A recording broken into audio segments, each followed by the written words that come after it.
நமது அனுதின மன்னா ஊழியங்களின் வாழ்த்துக்களுடன் இன்றைய நற்செய்தி. ஒவ்வொரு நொடியும் முக்கியம். இன்றைய வேதாகம பகுதி 2 தீமோத்தேயு 4ஆம் அதிகாரம் வசனங்கள் 1 முதல் 8 வரை. நான் தேவனுக்கு முன்பாகவும் உயிரோடு இருக்கிறவர்களையும் மரித்தவர்களையும் நியாயந்தீர்க்கப் போகிற கர்த்தராகிய இயேசு கிறிஸ்துவுக்கு முன்பாகவும் அவருடைய பிரசன்னமாகுதலையும் அவருடைய ராஜ்யத்தையும் சாட்சியாக வைத்து கட்டளையிடுகிறதாவது, சமயம் வாய்த்தாலும் வாய்க்காவிட்டாலும் ஜாக்கிரதையாய் திருவசனத்தை பிரசங்கம் பண்ணு.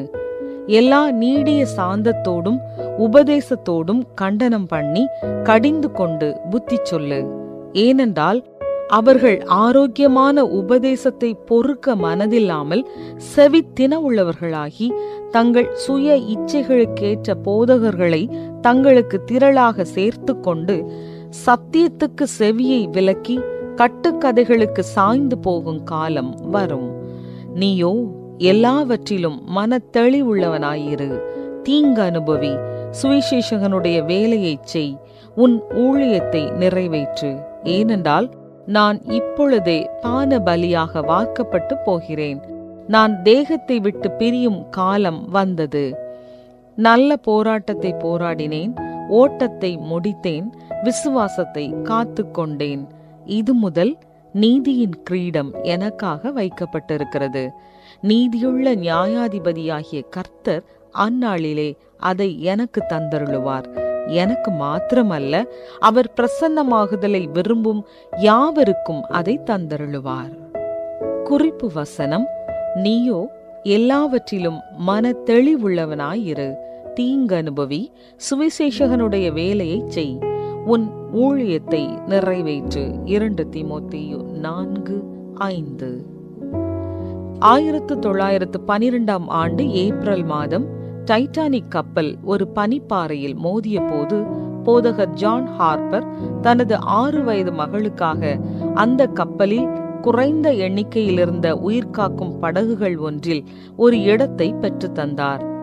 அவர் சக பயணிக்கு தனது உயிர்காக்கும் மிதவை ஆடையை கொடுத்து கேட்க தயாராக இருந்த யாவரிடமும் சுவிசேஷத்தை பகிர்ந்து கொண்டார். கப்பல் மூழ்கி கொண்டிருந்த போதும் நூற்றுக்கணக்கான மக்கள் ஒரு சாத்தியமற்ற மீட்புக்காக காத்திருந்த போதும் ஹார்ப்பர் ஒருவரிடமிருந்து இன்னொருவருக்கு நீந்தி சென்று, கர்த்தராகிய இயேசு கிறிஸ்துவை விசுவாசி, அப்பொழுது நீயும் உன் வீட்டாரும் ரட்சிக்கப்படுவீர்கள் என்று கூறினார்.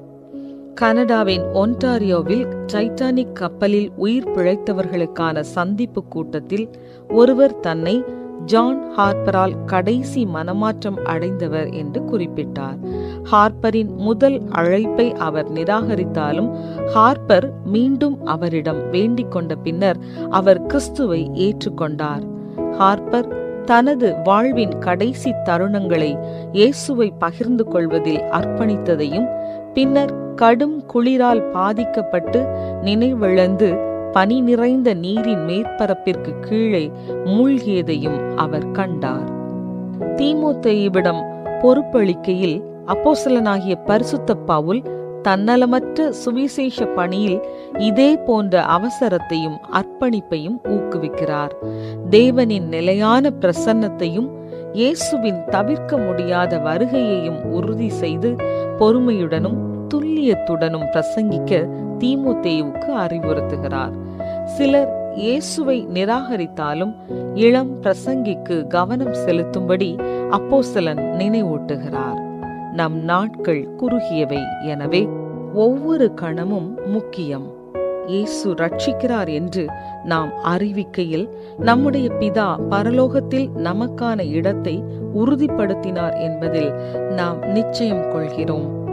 உங்கள் நாட்கள் வரையறுக்கப்பட்டவை என்பதை அறிந்து கொள்வது இயேசுவின் அன்பை பற்றிய நற்செய்தியை பகிர்ந்து கொள்வதற்கான உங்கள் அவசரத்தை எவ்வாறு அதிகரிக்கிறது? இன்று நீங்கள் எப்படி மற்றவர்களை அணுகுவீர்கள்? அன்பான இயேசுவே, உமது அன்பை மற்றவர்களுடன் பகிர்ந்து கொள்ள எனக்கு வாய்ப்பை தாரும். ஆமென்.